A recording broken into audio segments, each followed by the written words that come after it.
Hello everyone, and welcome back to a wrestling podcast with MrEliMac. I'm your host, MrEliMac, and today I'm going to be talking about what happened last night on Monday Night Raw. A lot of major developments happening on Raw. We're getting more information on Survivor Series War Games. That would be an interesting match type, Survivor Games. That's just a big gauntlet match for tag teams, I'm assuming. We're getting a little bit more of who are going to be in the female War Games matches. More members were added to Team Bayley and to Team Bianca. Team Bianca still needs one spot filled. I have a guess on who it might be.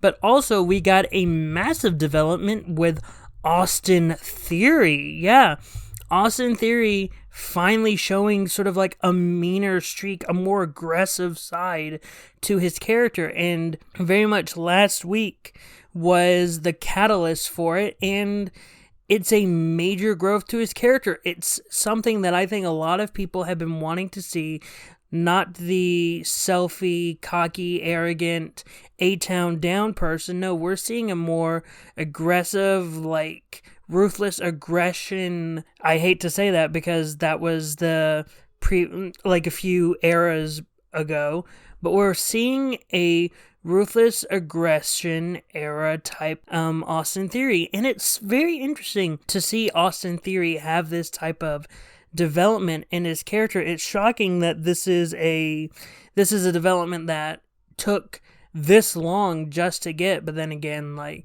when you saw who was in charge last time, you sort of understand why it would take this long. It took Triple H sort of looking at him being like, okay, I know it's not working, and I know how we need to get to where we can get working, but currently we're sort of like, you're holding the money in the bank, and that's something that's holding us back to getting us where you need to be, so we need to get rid of that. And again, whether you look at that as them burying the money in the bank briefcase, whether you look at it that way or not, it was ultimately a prop that was holding Austin Theory back to being what he needed to be. And Triple H knew that, and now we're getting into an era of knowing what Austin Theory is going to be with this aggressive style, him attacking Seth Rollins and brutally destroying him, and even prior to that, him destroying Dolph Ziggler, which, when I was watching it, there was a lot of confusion over what was the actual finish. Was it a disqualification? Did they throw the match out? A lot of unknowns were in that when I was watching it with the group of people I was watching it with. So yeah, we're a lot to talk about on this latest episode of Monday Night Raw, the 3-hour Monday Night Raw. I gotta mention how it's 3 hours. I really would prefer if it was shorter. Sure, we wouldn't get a lot of showcases of people who I want to see showcase, but at least it would be a little bit more focused. But with all that being said, I hope you all remember to hit the like button and subscribe to the channel. That way you can be up to date with all the videos I have here on the channel. Also hit the notification bell. That way you can be notified whenever a new wrestling podcast video comes your way. But with that out of the way, let's get into the actual show. It opened up with a promo from Seth Rollins talking about like everything that happened, how he won the title, how Bobby Lashley attacked him, how Bobby Lashley prevented Austin Theory from cashing in. A lot of stuff that was being brought up. A recap package was shown, but then Bobby Lashley came out and basically told Seth Rollins that, hey, I'm going to get my title back. You're holding it now, but I'm going to get it. I'm going to destroy you for the U.S. title. And I love that, again, we're continuing with the idea of bolstering and building up the what would have been considered mid-card titles. Now, like, I have to say, like, it's very hard for me to look at the U.S. title and think of it as a mid-card title now, because everyone wants it. Triple H has built the U.S. title to be something more than just a mid-card title, and I'm so thankful that we have finally gotten to the point where the mid-card titles are being taken seriously. Because, again, like, there was a big period during the 2010s and even now in the early 2020s where the mid-card titles were just there. They just existed. They weren't really of major significance. You either were a main event champion or you were just other person. But now, like, you're very much looking that the US title and the IC title are very much getting a lot of recognition, the recognition I believe they deserved. And yeah, Triple H has done a great job. And you can see when you have people like Bobby Lashley, Seth Rollins, Austin Theory, Mustafa Ali, all of them treating the US title as if it were sort of the world title. It's amazing to see what would happen if you just took time and you took the care and you made sure that it needed what it needed. And yeah, this is the United States title is very much the main event title on Monday Night Raw, and I love to see it. But then after Bobby Lashley got done with his promo to Seth, Mustafa Ali came out with a ref stating that he wanted a match against Lashley, and he even attacked him, but Lashley was able to fend him off and accepted the challenge and warned Ali that he is going to regret it. And so we get into the match after a break, and Ali comes right out of the gate trying to get the upper hand, trying to overpower, quote-unquote, Bobby Lashley, but ultimately Bobby Lashley would get the upper hand, being able to power his way against Ali, against his threats, and Ali would try to make a comeback, but Lashley would continually stop those comebacks every single time. It would ultimately go into a spear, and then ultimately Bobby Lashley would lock on the Hurt Lock to get the win. This entire first bit of the promo to this match was very much 20 minutes of Raw, and it was really good Raw. It was really good. It wasn't one of those, oh, this is just taking up time, it shouldn't be here. No, this entire first 20 minutes of Raw served a purpose, owed a story, continuing to build up the United States title and pushing the story of Rollins, Lashley, Ali, and Theory. Though Theory wasn't in the segment, he would ultimately be a big part of the United States title segment. And then we move on to the next match of the show, which was Tamina versus Mia Yim, the first big return match for Mia Yim after revealing herself as being the female member of the OC.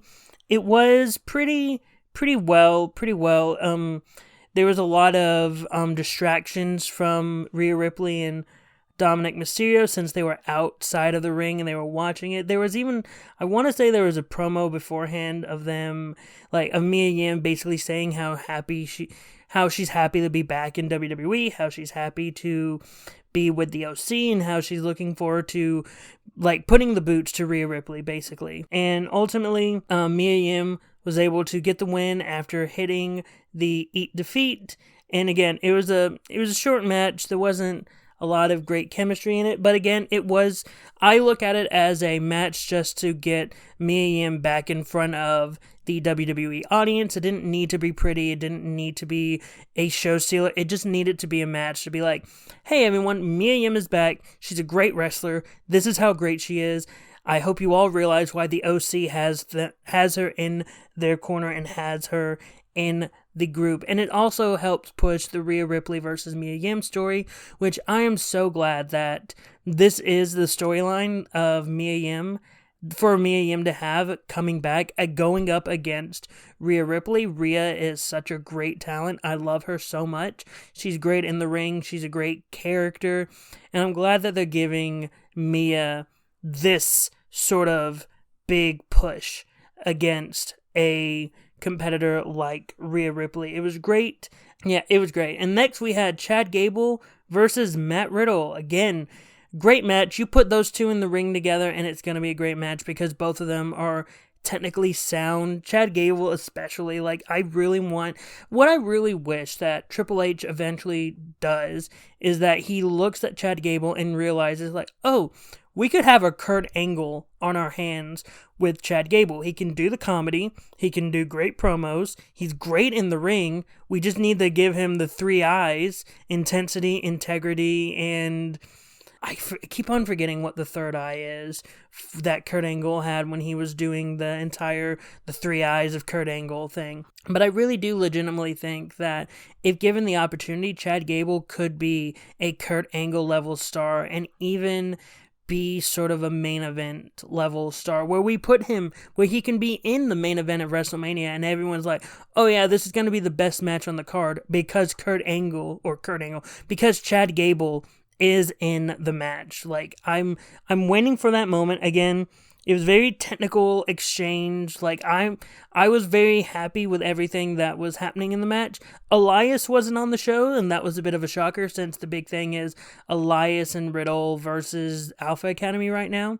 But yeah, Chad Gable versus Matt Riddle, great match to see as always. But then it ended with Gable being able to get the backslide on Riddle, but then Otis very much holding the feet of Gable on the bottom rope, assisting Gable to get the win. And yeah, this will continue the Riddle versus Alpha Academy storyline. Maybe Elias will be in next week and we'll get a tag match of Elias and Riddle versus the Alpha Academy. Again, I love this feud. I love I love all the matches that they have against each other, and the exchanging of the shooshes and bros were very great to hear from the crowd.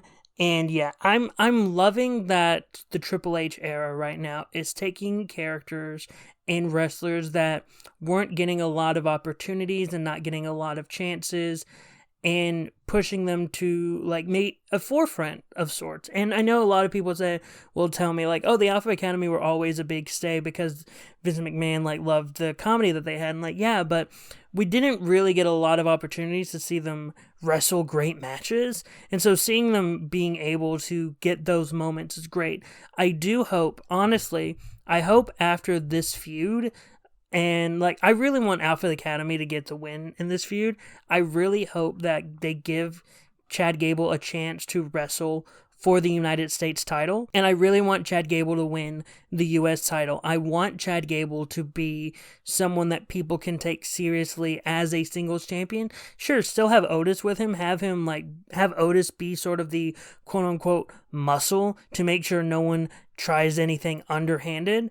But I do think Chad Gable would be great in the ring and be a great champion. And then after that, we got a segment. We love segments here on the show. Not really, though, but we do love them. And the segment was The Miz coming out and talking about Johnny Gargano and Dexter Lumis and how The Miz is coming out saying, oh no, like he was just trying to do more stuff. He was trying to extort me for more money. Sure, all that stuff that Johnny Gargano said actually did happen, but no, I'm the victim. He was still attacking me. He didn't have to. He could have stopped, but no, it was all his fault. He's a bad guy. He's a bad human being. But then Johnny Gargano came out and basically said, hey, no, you were lying. Because Miz also stated that he was in his hotel room alone, depressed, and Johnny was like, no, you're lying. You weren't in your hotel room depressed. You were literally on vacation with your wife. You need to stop lying to these people. And then Johnny announces that in 2 weeks, The Miz will face Dexter Lumis. If The Miz wins, Dexter will leave Miz alone. And if Dexter wins, he will get a WWE contract. Sort of what happened a few weeks ago. But hey, there's only so many storylines you can do, because I think that was when Road Dogg and Shawn Michaels were in charge. And so I think they saw that stipulation and was like, hey, we gotta push it now. But Triple H was probably like, no, you did it too soon. I wanted that to be later. I wanted that to be their blow off. And also the way the match ended in like a screwy finish. So you could have technically after that match had that stipulation happen again. And so we're getting that again. I actually wish that this could be a SummerSlam Survivor Series match. I'm not saying it is a Survivor Series worthy match. I'm saying like, sure, just have it blow off at Survivor Series. Have it be a great capper to this story. Have Dexter Lumis win. Get him a WWE contract. How he's been able to do all the stuff that he's been doing without a WWE contract is beyond me. but I would love to see Dexter Lumis get the win, and even afterwards have Indy Hartwell get called up the next night on Raw, have Dexter and Indy back together, and basically have the little moment of Dexter not saying it, but basically saying to her, like, again, not actually saying it with his words, but saying it with his eyes, like, the only reason why I had to leave was because I didn't technically have a contract, but now that I have a contract, I am here with you, and have Johnny and Candace come out and have a big old happy family. Yeah, that would be fun to me. And then The Miz was basically like, no, I'm not gonna do any of that. Oh, also, Johnny also said that not only will he get a contract, but The Miz must pay Dexter all the back pay money that he owes. And Miz says, I'm not going to pay Dexter anything. And then it's revealed that the cameraman that's been in the ring with The Miz is actually Dexter Lumis, and he chases after him. So yeah, that story continues, but then we get the match right after that, which is Dominic Mysterio versus Shelton Benjamin. And this match was booked because of a verbal altercation that they had backstage. Ripley and Damian Priest were in Dominic's corner because, Finn Balor's, he's training for his United States title match soon in the main event. And so they had a match. They had a pretty decent match. It was okay. Slow start. Again, Dominic is still young. Like, he needs to... I think what they really need to do with Dom is that I think they need to keep him. I think they need to focus him in tag team matches. Have him become a tag team specialist.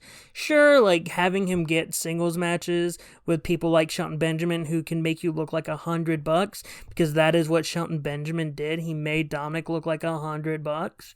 And I think just keep Dominic in the tag team division. Have him and Damian Priest sort of... If they ever separate the Raw and SmackDown tag team titles, if they stop doing the Undisputed tag team title thing, I think this would be a great thing for the Judgment Day to have Damian and Dominic be sort of, like, right after they vacate them, have Judgment Day be the tag team champions. Going into, I don't know, WrestleMania, have them be the Raw Tag Team Champions. I think that would be good for Dom, especially it would help him sort of build the credibility of being, oh, you put Dom in a tag team, he can win titles, he can win gold. That is what he's good for. He is a tag team specialist. I think that would be great for Dom, have him be known for something, instead of just being like, oh, Dominic Mysterio is the son of Rey Mysterio. Instead of having that, have him be able to be the tag team specialist. Again, like, Judgment Day helped distract Shelton Benjamin to help Dominic get the win. But yeah, Dominic needs to become the tag team specialist of just WWE, because I don't think they have a singular guy who is like, you can put him in any tag team and he will always work. It used to be Chad Gable, I think, because he was in like 500 tag teams and he was great in all of them. But I think you can start putting someone else into that label and that moniker. I think Dominic Mysterio, if you get him to do more reps in the Performance Center, you get him to start doing more, maybe we'll get to that point. Or who knows, maybe Triple H will get to the point of, hey Dom, I'm tired of you being on main roster WWE. I'm putting you in NXT. I'm going to have you be a fixture in NXT, help you improve yourself a little bit, make you a major singles wrestler in NXT, and who knows, maybe you will become a big star. It all depends on what Triple H wants. Also, I still love the entire Rhea Ripley, Dominic Mysterio stuff. I love it. I love it so much, I don't want it to stop. Later, we get a backstage segment between Austin Theory, who blames Bobby Lashley for ruining his Money in the Bank cash-in. And he even says that if it wasn't for Bobby, he would have had the best cash-in of all time. But then, he is interrupted by one Dolph Ziggler, who is great to have in the ring. I love seeing Dolph. However, at the same time, I'm very much like, where's Bobby Roode? Can I have Bobby Roode back, please? Because I really want Bobby Roode. Not to lose to Austin Theory. I just want Bobby Roode. Put him in the glorious, glorious, glorious robe. Put him in a suit. Have him be a major Triple H type heel. And I think it would be great. Bring back NXT Bobby Roode.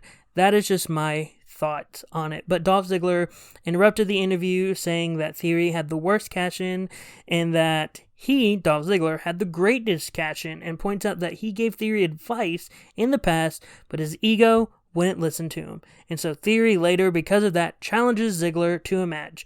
And that's what happens. They have a match later on, but now we have to actually go to the match that actually happened next, which was Io Sky versus Dana Brooke. Yeah, Io picked up the win. I mean, you see nothing against Dana Brooke. Dana Brooke is great to have on the roster. She's great to have anywhere. I think she'd be great in any promotion. But if you have someone like Io Sky going up against Dana Brooke, it's pretty obvious who's going to pick up the win, because Io Sky is a part of a faction that is currently being pushed, and she's one half of the women's tag team champions. So Io Sky was able to pick up the win, but then right after the match, Bianca and Asuka and Alexa Bliss came out to the ring. They came out to the ring and they introduced the next member of Team Bianca Belair for War Games, and it was Mia Yim. Mia Yim is joining Team Bianca Belair. Also, I forgot to mention this, but earlier in the night, Bayley tried to get Mia Yim to join her team. Mia Yim said no because she is a face, of course. And so, yeah, Mia Yim is going to be joining Team Bianca Belair. That is 4 members on Team Bianca. As of what I'm speaking right now, Bayley only has 4 members. They both need one more person. And so after this, we get the match between Austin Theory and Dolph Ziggler. And again, I didn't mention this, but it was a really good promo from Theory. Very passionate. I think that was the first step in where I was thinking, oh, we're getting a new Austin Theory. This is good. Keep it going, kid. Keep it going. I'm allowed to say kid because he is 2 years younger than me. It is so weird. He is 25 and he's doing all this stuff on national TV.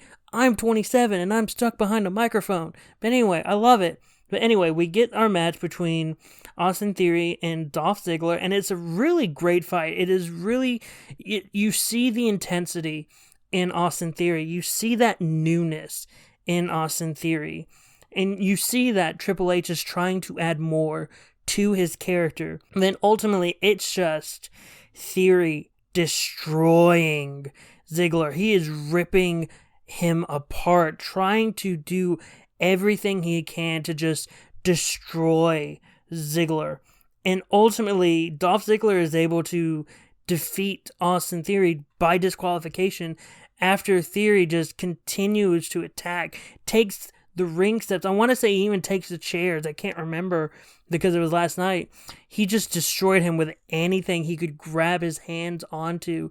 And again, this new intensity. I was looking through my phone and I'm looking at a picture right now of just drool and like saliva coming out of Theory's mouth. Like, you can tell that is the new direction for Austin Theory. And I am loving this new direction. I cannot wait to see what this leads to for Austin Theory. I really do. I saw this somewhere. I saw someone say, like, could we get a fatal 4-way match at Survivor Series between Bobby Lashley, Mustafa Ali, Seth Rollins, and Austin Theory? And at this point, if we do get it, that's going to be, in my opinion, match of the night. Screw any of the War Games matches. You show that, I'm like, yeah, that's going to be the best match, because I know Austin Theory is a great wrestler. Everyone knows Austin Theory is a great wrestler. He can put on some damn good matches. And if that is the match with all 4 of them, yeah, that's going to be the match of the night. Not only because of how great they are going to be in the ring, but fatal 4-way matches are no disqualification. This is going to go crazy. Everyone's going to be destroying everything. But yeah, then we get another backstage segment after this that shows Rhea Ripley joining Team Damage Control. And yeah, that's the 5th and final member of Team Damage Control, Rhea Ripley, trying to even up the odds against Mia Yim. I saw someone say that it's weird to have Mia Yim come in to join the OC, but instead of actually fighting against Judgment Day at Survivor Series, she's just joining Team Bianca. I understand that. I really do. However, I really like the idea of Mia joining Team Bianca and Rhea joining Team Damage Control, because I love the chemistry between all the women. I love to see the 5-on-5 matches, and I love to see like the War Games being as intense as it is. So yeah, I can't wait to see what all 10 of these women have to offer. We don't know who the 10th member of this match is, but we're going to find out maybe next Monday. Who knows? And then after that, we had a Baron Corbin and Akira Tozawa match. But before we even had that, we had a little poker match. Texas Hold'em backstage with Akira Tozawa cleaning out Baron Corbin and JBL playing poker. And Corbin was trying to say that he cheated, but Tozawa was saying, I'm not cheating. And then they had the match. And then ultimately Tozawa got a lot of offense in. Great to see Tozawa doing that. But ultimately, at the end of the day, Baron Corbin hit the end of days, got the victory.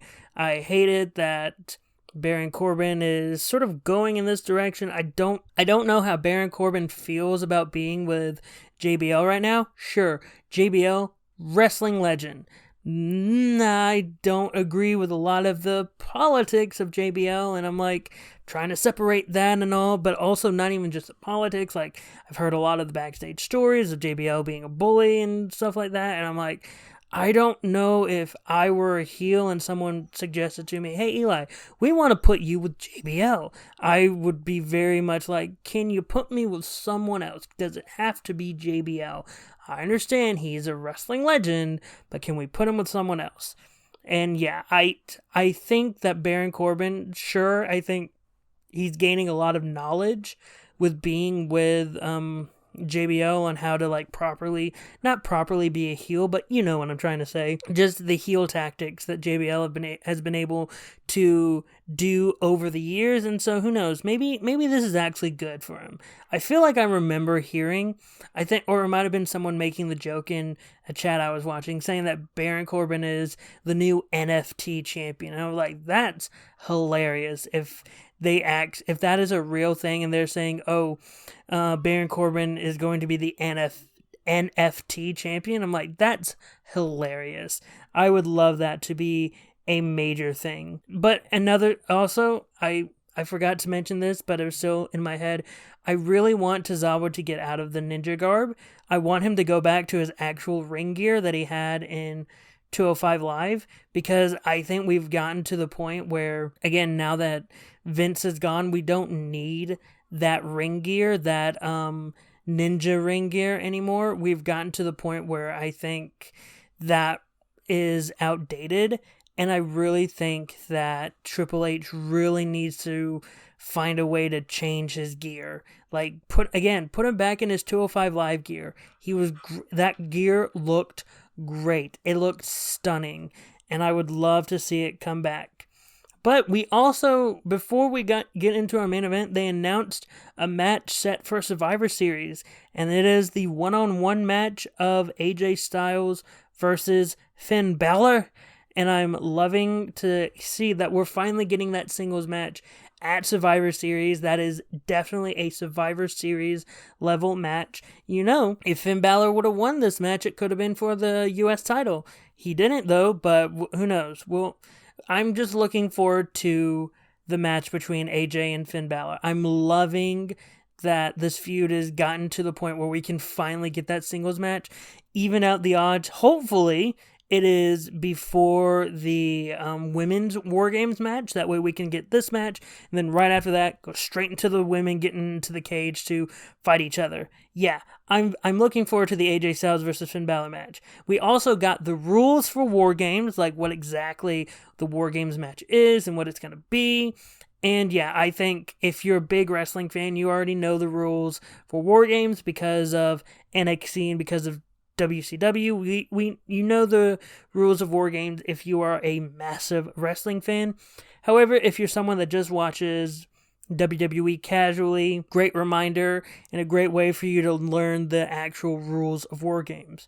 But then we get into our main event, which is Seth Rollins versus Finn Balor for the United States Championship match. This is a rematch.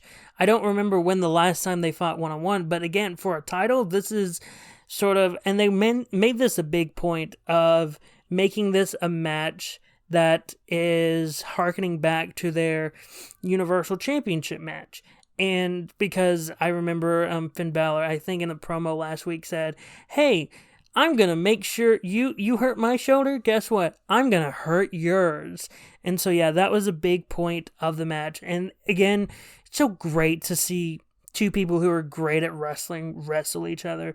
And that's exactly what was happening. They were both getting great offense in, both being just flat out amazing workers in the ring. Ultimately, in the end, Seth Rollins was able to defend the title against Finn Balor, and then during the course of the end of the match, like with it ending, the OC and Judgment Day both came out and they both got into a big fight with each other. But then that's when we get Austin Theory to come out and beat up Seth Rollins and beat him to where like he's injured on the ground. Seth Rollins just down like Austin Theory standing over him, holding the US title in his hands.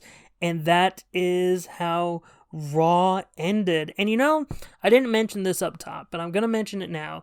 The way they portrayed Seth this week in particular was very much more of a babyface than a heel. They treated Bobby Lashley more as a heel, and especially with the attack to Seth Rollins by Austin Theory, you had more of the idea of Seth Rollins as the babyface in this massive story that they are telling for the US title. And I like that we're sort of maybe getting face Seth right now. Sure, he's still going to be cocky, but I mean, when you're a babyface, you are like given traditional, like, oh, I'm a babyface. Smiley day to you. Ding. Dang off teeth. Go ding. But I like having the idea of having a face with a more three-dimensional character. I mean, even when you look at Stone Cold Steve Austin, sure, you can say he was a tweener. He was the biggest babyface in the 90s. He was Stone Cold stunning every single person in the ring. Didn't care if you were a babyface or a heel. All that matters is that you were in his way and he was going to hit you with a stunner. And that's what happened. So I really hope that we get to a point of Seth becomes a babyface, but still keeps the cocky third-dimensional personality that he had, that is making him so great and making everyone want to sing his theme song and making everyone just love him right now. Instead of when he first turned back into a face, when he was the Kingslayer and then the Beast Slayer. Sure, he was great and he still had that third dimension, but at the same time, sort of the thing that killed him when he was feuding with The Fiend is that he was traditional babyface. And I think if you just keep that arrogance with him, that's what's going to work for him in the future. But with all that being said, that was Monday Night Raw in a nutshell. What were your thoughts on Monday Night Raw last night? Whatever your thoughts are, post them in the comments down below. Also, don't forget to hit the like button and subscribe to the channel. It really helps me make more videos like this, and it keeps you up to date with everything I have on this channel. Also, hit the notification bell. That way you can be notified whenever a new wrestling podcast video comes your way. But until next time, I have been Mr. EliMac. You have been the audience, and I hope you all have a great rest of the day.